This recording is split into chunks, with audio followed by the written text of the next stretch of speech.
Okay.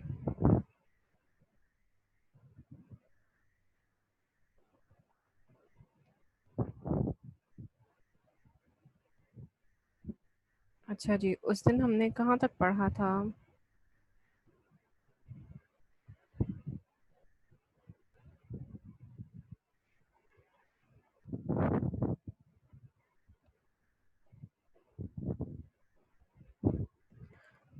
अच्छा, उस दिन मैंने आप लोगों को पढ़ाया था division of a given quantity according to a given ratio. अब उसमें हमने 3 स्टेप्स पढ़े थे कि किस तरह से जो है वो हम इन स्टेप्स को फॉलो करते हुए हर एक का शेयर फाइंड आउट करते हैं। उसमें स्टेप 1 क्या था कि हमने कंपोनेंट्स की जो हमें रेशो दी गई थी उसको ऐड करना था। उसके बाद स्टेप 2 में हमने जो है वो फ्रैक्शनल पार्ट्स फाइंड आउट करने थे। फ्रैक्शनल पार्ट हमने कैसे फाइंड आउट करने थे कि जो इंडिविजुअल रेशो थी उसको हमने डिवाइड करना था, जो हमने सम ऑफ रेशो निकाला है उससे। और स्टेप 3 में हमने करना था कि multiply the given quantity with the fractional part, और फिर हर क्वांटिटी को उसके फ्रैक्शनल पार्ट से मल्टीप्लाई करके वो हर क्वांटिटी का जो है हमारे पास शेयर आ जाना था। अच्छा जी, उसमें एक एग्जांपल थी cash price of ₹1200 is to be distributed among 3 students in the ratio of 1:2:3। So find the share of each student. अब सम ऑफ, अब उसने कहा जी कैश प्राइस आपके पास कितना है, 1200 है। आपने इसको 3 स्टूडेंट्स में जो है वो डिवाइड करना है, और कैसे डिवाइड करना है, 1:2:3 में, और हर स्टूडेंट का जो है वो आप शेयर फाइंड आउट करें।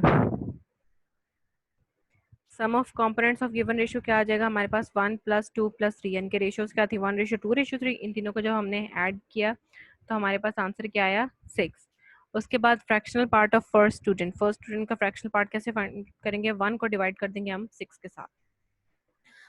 सेकंड स्टूडेंट का जो है वो फ्रैक्शनल पार्ट कैसे आएगा, 2 को हम डिवाइड कर देंगे 6 के साथ, और फिर थर्ड स्टूडेंट का फ्रैक्शनल पार्ट आएगा, हम 3 को डिवाइड कर देंगे 6 के साथ। ठीक है, ये आ गया फ्रैक्शनल पार्ट्स। अब हमने फाइंड आउट करने हैं उनके respective shares. Share of first student क्या आया, फर्स्ट का जो हमने फ्रैक्शनल पार्ट फाइंड आउट किया था उसको हमारे पास जो कैश प्राइस था उसके साथ मल्टीप्लाई कर देंगे, यानी कि 1/6 मल्टीप्लाई बाय 1200।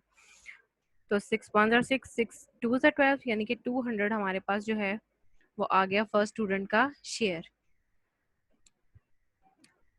उसके बाद शेयर ऑफ सेकंड स्टूडेंट हमने कैसे फाइंड आउट करना है, जो सेकंड का फ्रैक्शनल पार्ट निकाला था हमने उसको हम मल्टीप्लाई कर देंगे 1200 के साथ, तो हमारे पास उसका शेयर कितना निकला है, ₹400। ठीक हो गया जी।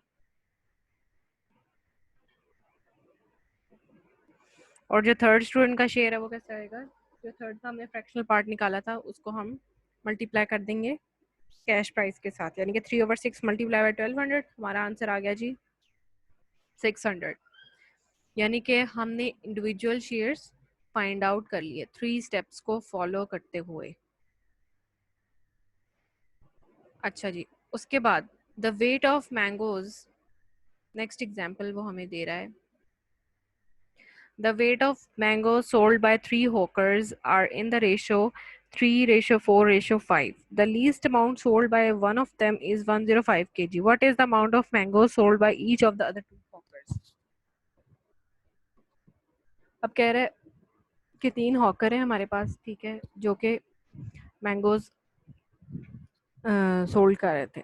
अब उन्होंने जो है वो किस वेट्स की रेशियो क्या थी, उसने हमें 3:4:5 दी थी कि इस रेशियो के हिसाब से जो है वो इतने वेट के लिहाज से उन्होंने अपने मैंगोज जो हैं वो सोल्ड किए हैं। तो अब वो कह रहे हैं कि आपने उनमें से जो सबसे कम जिसने सोल्ड किया ना उसका कितने हैं, 105 kg। ठीक है, तो आप बाकी 2 की जो है वो अमाउंट फाइंड आउट करें।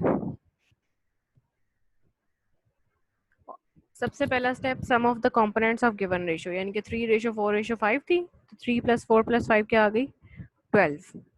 अब उसने कहा कि let X be the total amount of mangoes sold. अब उसने क्या किया कि टोटल अमाउंट ऑफ मैंगोज जो है ना उसको उसने सपोज कर लिया कि वो x kg है।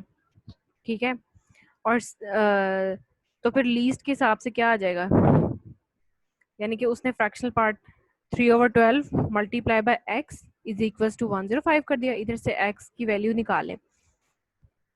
अब ये 3 1 ज़ा 3, 3 4 ज़ा 12, यानी कि फ्रैक्शनल पार्ट क्या बन गया, 1/4। 1/4 into x is equals to 105 आ गया। अब 4 इधर डिवाइड हो रहा था, आगे जाके क्या हो जाएगा, मल्टीप्लाई हो जाएगा, यानी कि x इज इक्वल्स टू, हमारे पास x की वैल्यू क्या आ गई, 400 kg, सॉरी 420 kg, यानी कि टोटल मैंगोज हमारे पास कितने आ गए, 420 kg आ गए। और जो लीज थे वो कितने थे, 105। अब हमने सेकंड हॉकर ने कितने जो है वो मैंगो सोल्ड किए उसकी वैल्यू फाइंड आउट करनी है। तो amount of mango sold by the second hawker 3:4 था, यानी कि 4 ओवर सम ऑफ रेशियो क्या था 12 मल्टीप्लाई बाय टोटल मैंगोज कितने 420 kg। इसको जब हम सॉल्व करेंगे तो हमारा आ जाएगा 140 kg, यानी कि सेकंड पर्सन ने 140 kg जो है वो सोल्ड किए मैंगोज। उसके बाद थर्ड होकर के निकालेंगे, यानी कि 3:4:5। अब थर्ड की क्या रेशियो थी, 5 थी, तो 5 divided by sum of ratios, sum of ratios क्या है हमारे पास 12 इंटू नंबर, टोटल मैंगोज कितने थे 420 kg। तो इसको जब हम सॉल्व करेंगे तो 175 kg आ जाएगा, यानी कि 105 kg तो उन्होंने हमें दिया हुआ था। ठीक है, और अब हमने बाकी दो का फाइंड आउट किया तो उससे हमें क्या पता लगा कि एक ने जो है वो 140 kg सॉल्व किया और दूसरे ने 175। अच्छा जी, उसके बाद ये एक्सरसाइज आ जाती है। आप लोगों ने क्या काम करना है, आप लोगों ने इस एक्सरसाइज में से क्वेश्चंस सॉल्व करके अपने अपने रजिस्टर्स पे, ठीक है, उसको पीडीएफ फॉर्म में बना के तो मुझे ग्रुप में सेंड करनी है। I will check those and then I will mark your attendance according to the names who have sent me the assignment। ठीक हो गया जी। ये क्वेश्चन नंबर 1 है, उसमें कह रहा है जी express the following ratios in reduced और सिंपलेस्ट और लोअर फॉर्म्स। जैसे उस दिन किया था हमने इनको लोएस्ट फॉर्म में कन्वर्ट करना था, यानी कि हमने एक कॉमन टेबल फाइंड आउट करना था, चाहे आप ऐसे कर लो एचसीएफ फाइंड आउट करके तो फिर इसको सॉल्व कर लें, या आप वैसे इसको दूसरा प्रोसीजर क्या है कि आप इसको देख लें जी कौन से सेम जो है वो टेबल से मल्टीप्लाई हो रहे हैं, उनको मल्टीप्लाई डिवाइड कर करके, सॉरी फर्दर डिवाइड कर करके आप उसको लोएस्ट फॉर्म में ला सकते हैं। It's totally up to you. जैसे कि क्वेश्चन नंबर 1 का फर्स्ट पार्ट हमें कहता है 88 और 110। अब ये हमें देखने में पता लग रहा है कि दोनों जो हैं वो 11 के मल्टीपल्स हैं, यानी कि 11 8s are 88 and 11 10s are 110। अब 8:10 आ गया। अब उसको आप 8:10 किस पे जाएंगे, 2 के टेबल पे, 2 4s are 8 2 5s are 10, यानी कि 88:110 का आंसर क्या आ गया 4:5 आ गया। इसी तरह 54:42।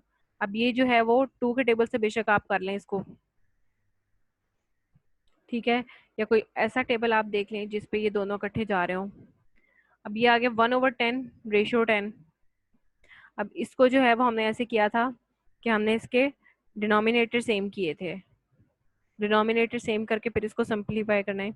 इसी तरह से आपने क्वेश्चन नंबर 1 के ये जो फर्स्ट 10 पार्ट्स हैं, ये लंबा प्रोसीजर करने की ज़रूरत नहीं है, बेशक डायरेक्ट अगर आपसे सॉल्व होता है तो डायरेक्ट करके तो उसके पिक्चर्स लेके उसको पीडीएफ फॉर्म में कन्वर्ट करके मुझे आप लोगों ने ग्रुप में सेंड करनी है। अच्छा जी, अब क्वेश्चन नंबर 2 में वो क्या कह रहे हैं, if a/b is equal to 3:7 find the values of. अब a/b की वैल्यूज ने क्या दे दिए 3:7, और वो कह रहे हैं जी आप ये जो नीचे आपको नंबर्स दिए गए हैं आप इनकी वैल्यूज फाइंड आउट करें। यानी कि इधर से हमें क्या पता लगा, a की वैल्यू क्या है 3 है, b की वैल्यू क्या है 7 है।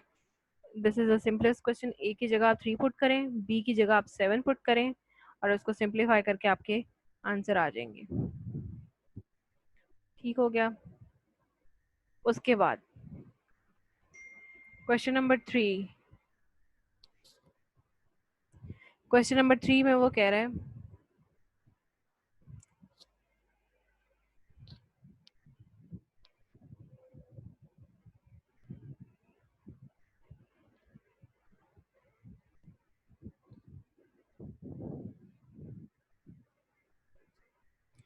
कि the daily wages of two workers are rupees 450 and rupees 550, find the ratio between the wages. अब आपने इन दोनों के वेजेस की रेशो फाइंड आउट करनी है, यानी कि कैसे 450 रेशो 550 लिखेंगे और उसको फिर आप फर्दर डिवाइड कर देंगे। जैसे कि 450 रेशो 550 होगा, पहले आप ऐसे भी कर सकते हैं इसको सिंप्लीफाई करके 45 रेशो 55, 0 0 से कैंसिल हो गया।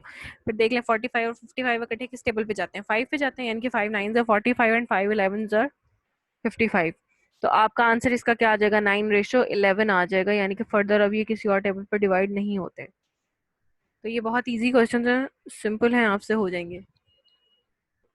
उसके बाद क्वेश्चन नंबर 4 में वो कह रहा है find the ratio of 2 hours to 50 minutes। अब मैंने आपको उस दिन भी बताया था कि जब हमें दो डिफरेंट यूनिट्स में चीज़ें गिवन हो तो पहले हमने उन्हें सेम यूनिट में कन्वर्ट करना है, उसके बाद हम उसको सॉल्व करेंगे। अब इसमें जो है वो रेशो हमने मिनट्स टू मिनट्स लेनी है। अब हमें एक चीज़ जो है वो आवर्स में गिवन है और दूसरी जो है हमारे पास मिनट्स में। तो 2 hours को आप मिनट्स में कैसे कन्वर्ट करेंगे, 1 आवर में कितने मिनट्स होते हैं, 60 मिनट्स होते हैं। तो 2 आवर्स में कितने मिनट्स होंगे, 2 मल्टीप्लाई बाय 60 यानी कि 120 मिनट्स। तो आपकी रेशो क्या बन जाएगी, 120 रेशो 50। अब आप इसको सिंप्लीफाई करेंगे तो आपके पास सिंपल रेशो का आंसर आ जाएगा। Then question number 5, what is the ratio of 1 kg to 900 grams। अब ये भी देख लें, ये केजी है और 900 ग्राम्स है। 1 केजी में कितने ग्राम्स होते हैं, 1000 ग्राम्स। तो इसकी रेशो आपके पास क्या बनेगी, 1000 रेशो 900। और जीरोस अगर आप जीरोस से कैंसिल कर दें तो आपके पास फाइनल जो आंसर आ जाएगा वो 10 रेशो 9 आ जाएगा। Let me see if I can write something here. तो मैं आप लोगों को थोड़ा सा करके बता देती हूँ।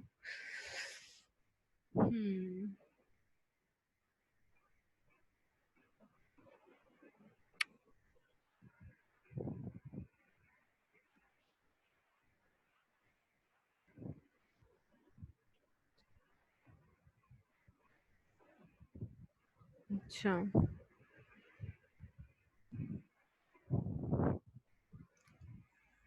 2 hours to 50 मिनट्स है जैसे, तो आप उसको पहले क्या करेंगे,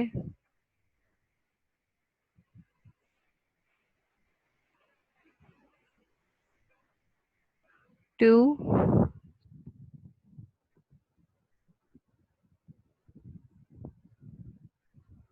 मल्टीप्लाई बाय 60 जब आप करेंगे तो ये आपके पास आ जाएगा इसका आंसर 120। यानी कि अभी हमारे पास आवर्स जो है वो मिनट्स में कन्वर्ट हो, ठीक है। ये 120 मिनट्स आ रहे और साथ हमारे पास क्या रेशो है, 50। यानी कि अब आप इसको रेशो फॉर्म में कैसे लिखेंगे, 120 रेशो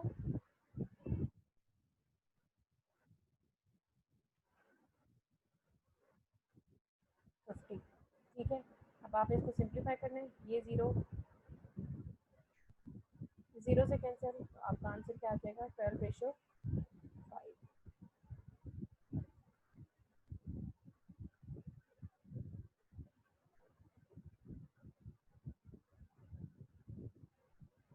ये देखिए, सही है। अभी आप लोग इसको क्वेश्चन नंबर 5 तक सॉल्व करें, उसके बाद हम नेक्स्ट देखते हैं। तो आपका जो कल का होमवर्क है वो है क्वेश्चन नंबर 5 तक। आप लोगों ने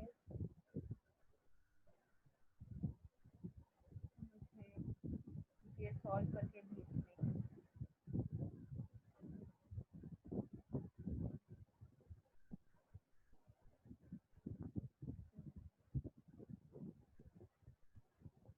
उसके बाद क्वेश्चन का टॉपिक स्टार्ट हो जाएगा।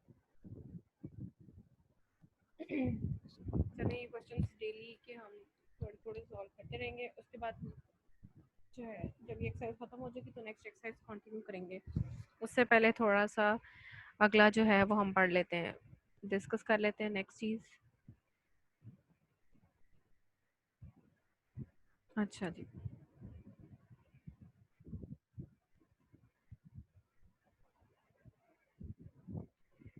किसी क्वेश्चन में कोई मसला मसाइल हो तो वो आप इसको नूर को या मुकद्दस को बता दें, राना नूर को, वो मुझे पर्सनली टेक्स्ट कर दें। सॉरी, ग्रुप में मुझसे पूछ लें, पर्सनली मुझे कोई टेक्स्ट नहीं करेगा। अच्छा जी, अब नेक्स्ट टॉपिक है हमारा प्रोपोर्शन का। प्रोपोर्शन में पहले हम देखते हैं इसकी डेफिनेशन। अब वो कह रहे हैं जी, the equality of two ratios is known as proportion, यानी कि दो हमारे पास कोई रेशियोज गिवन है, ठीक है, और हम उनको इक्वल करते हैं तो उसको हम क्या कहते हैं, प्रोपोर्शन। तो प्रोपोर्शन के लिए हम ये वाला साइन यूज करते हैं, ये दो रेशियो साइन यूज करते हैं। Thus the sign this or the sign of equality is used to equate the two ratios। ठीक है, दो रेशियोज को एक दूसरे की इक्वल करना, उसको हम क्या कहते हैं, प्रोपोर्शन। उसके बाद कह रहा है इफ a ratio b is equals to c ratio d, then the proportion is written as a ratio b proportion c ratio d। ये प्रोपोर्शन का साइन है, and we read it as a is to b as c is to d। अच्छा जी, where A B C and D are called the terms of the proportion, यानी कि ये जो एक कंप्लीट प्रोपोर्शन है इसके अंदर कितनी टर्म्स हैं, 4 टर्म्स हैं। ऐसे A B C and D, there are 4 terms. अच्छा जी, the first and fourth terms are called the extremes. अब फर्स्ट और फोर्थ टर्म को हम क्या कहते हैं, एक्सट्रीम्स कहते हैं, जबकि सेकंड और थर्ड टर्म को हम कहते हैं मीन्स ऑफ द प्रोपोर्शन। यानी कि ए और डी जो है वो हमारे पास एक्सट्रीम है और बी और सी जो है वो हमारे पास मीन्स हैं। अच्छा जी, and we read it as a is to b as c is to d।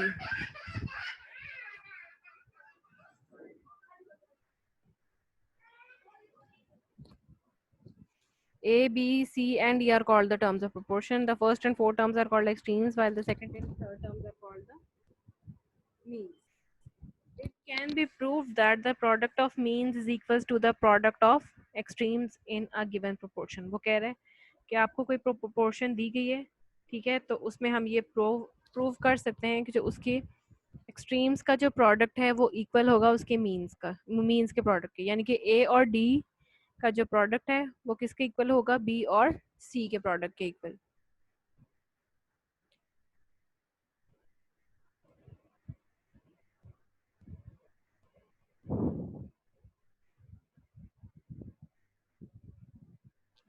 ठीक है जी, ये यहाँ तक। अच्छा, अब मैं देखती हूँ कौन कौन इस टाइम जो है वो सुन रहा है मुझे।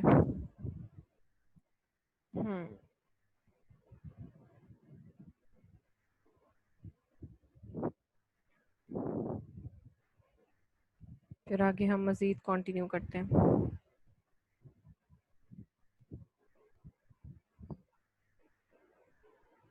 अच्छा, अब नेक्स्ट जो है वो मैं आप लोगों को एक बात बता दूँ, नेक्स्ट टाइम से जो हम मीटिंग स्टार्ट करेंगे,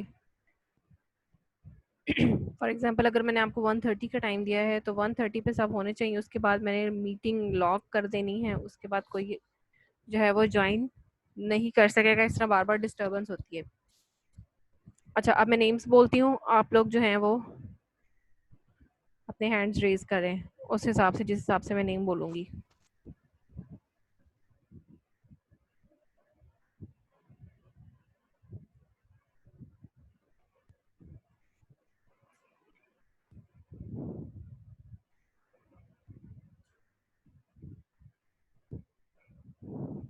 अच्छा जी, अहमद नवाज, ओके, कमर इस्लाम, अली हसन, अली हसन, ठीक, ये अक्सा मुकद्दस,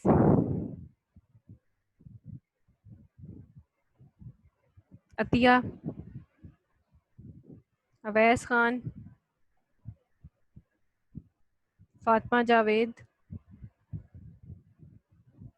मोहम्मद अब्दुल्ला मक्की,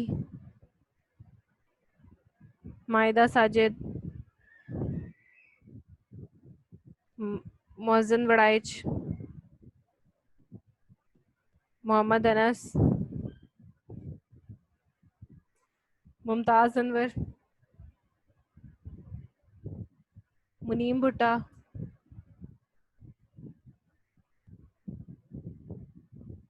राय हमजा, राना जुनेद, मुकद्दस, राना नूर, रजिया शहबाज,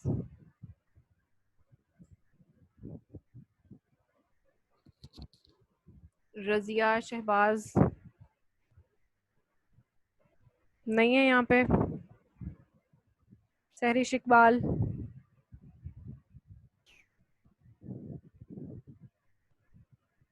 सना इकराम, सरोशा, सरवत हबीब,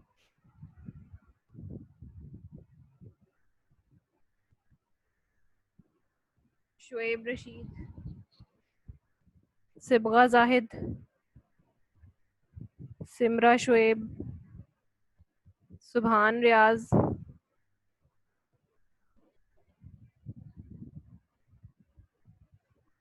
सुबहान रियाज,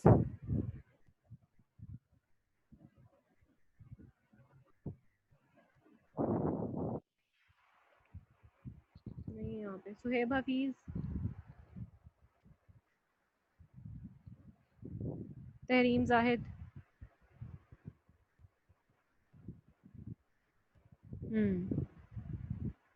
अब ये जो नहीं है इनकी एब्सेंट मार्क हो जाएगी।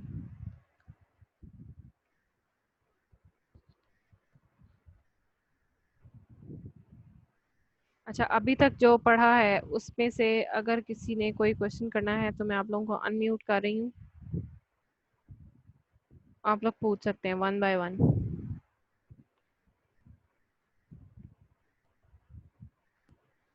लेकिन तमीज़ के दायरे में रह के।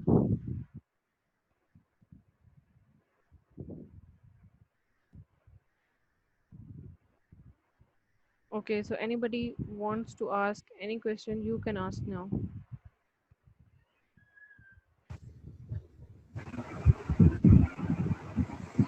मैम वेजिस वाला दोबारा से बताइए।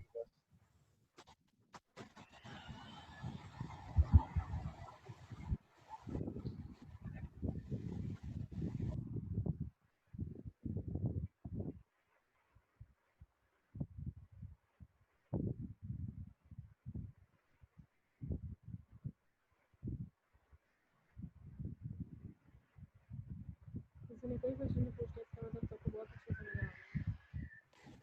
वेजिस वाला मैम दोबारा बताइएगा।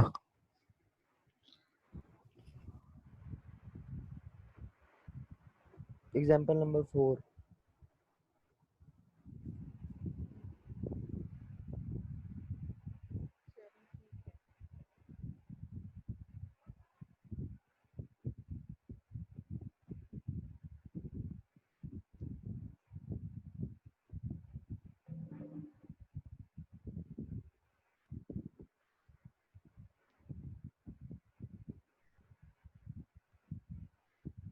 ये जो एक्सरसाइज 9.1 है इसके 5 क्वेश्चन अभी हमने देखे हैं,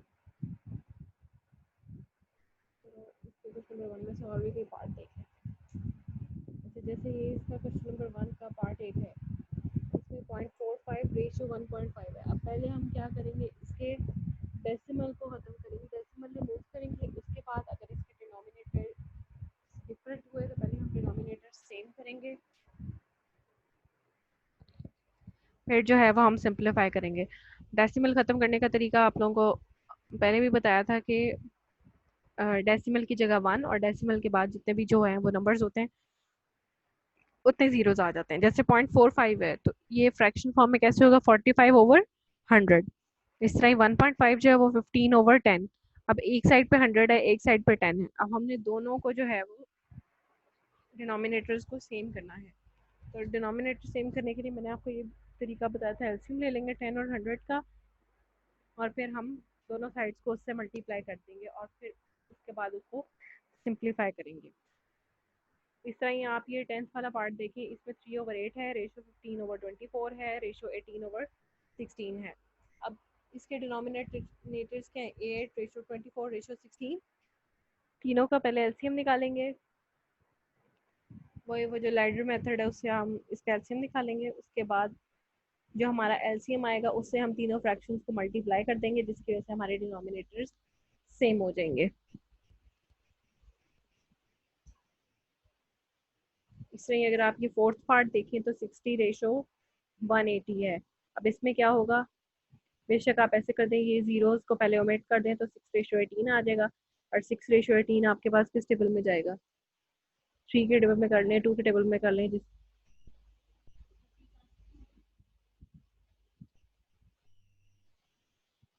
या जिससे आपको इजी हो।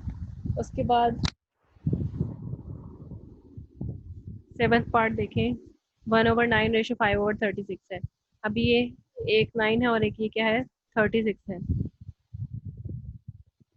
तो अब हम 9 और 36 का पहले एलसीएम निकालेंगे। ठीक है, जो हमारे पास एलसीएम आएगा उससे हम दोनों फ्रैक्शंस को मल्टीप्लाई कर देंगे, जिससे हमारे डिनोमिनेटर्स सेम हो जाएंगे और फिर हम इन रेशियोज को कंपेयर कर सकते हैं, सॉरी सिंप्लीफाई कर सकते हैं। इसी तरह क्वेश्चन नंबर 2 में उन्होंने आपको a/b की वैल्यू दी हुई थी और आपने फाइंड आउट करनी थी वैल्यूज। अब जैसे कि ये सेकंड पार्ट है, a+b/3a-b। ठीक है, अब हमें a/b=3:7 है, यानी कि ये हमारे पास ऑब्वियस है कि a की वैल्यू 3 है और b की वैल्यू क्या है, 7 है। तो हम a की जगह 3 पुट करेंगे और b की जगह 7 पुट करेंगे। अच्छा, अगर सेकंड पार्ट में आप देखें, a की जगह आप 3 पुट करें, b की जगह 7, तो यहाँ पे 10 आ जाएगा, a+b=10, यानी कि हमारी लेफ्ट हैंड साइड क्या आ गई, 10 रेशो 3a-b है। अब a की जगह 3 पुट करें और b की जगह 10, यानी कि 9 - 10 वहां पे क्या आ जाएगा, -1। तो ये हमारे पास रेशो क्या बन गई, 10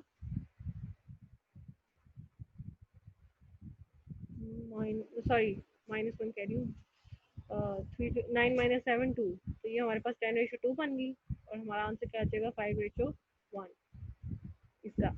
अब थर्ड पार्ट में देखें, 5a+b है और 4a+5b है। a की जगह 3, b की जगह 7 पुट करें, ये 5a क्या हो जाएगा, 5×3 = 15 और b की जगह जो है वो हम 7 पुट करें तो 15 + 7 कितना आ जाएगा आपके पास, 22। और 4a+5 है, 4a मीन्स 4×3 = 12 + 5×7 = 35। इन दोनों को ऐड करेंगे और दोनों रेशियोज को फिर हम सिंप्लीफाई कर लेंगे।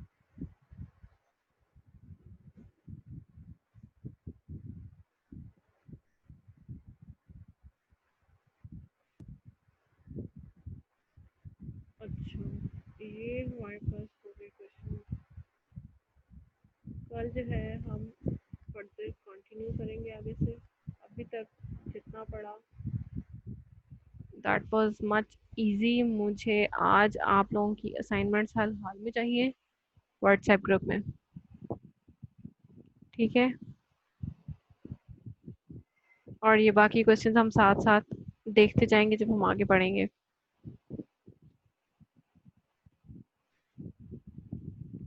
प्रोपोर्शन का टॉपिक हमने स्टार्ट कर दिया हुआ है, ठीक है, इसको हम आगे कल कंटिन्यू करेंगे। अभी के लिए इतना ही। मैं फिर से कह रही हूँ, किसी ने कोई